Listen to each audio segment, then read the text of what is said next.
আপনি কি জানেন পশ্চিমবঙ্গে বন্যা হয়েছে? না মানে কোনো সেলিব্রিটি নেই, কোনো মিডিয়ার কোলাহল নেই, কোনো খাদ্য উৎসব নেই, কোনো নাচ গান নেই।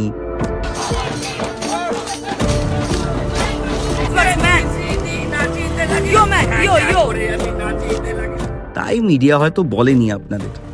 আসলে টিআরপি নেই না এসব দেখিয়ে।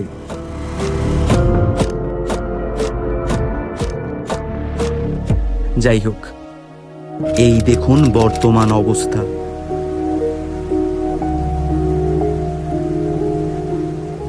বাংলার সত্যিকারের মানুষ হলে এদের পাশেও থাকুন, নইলে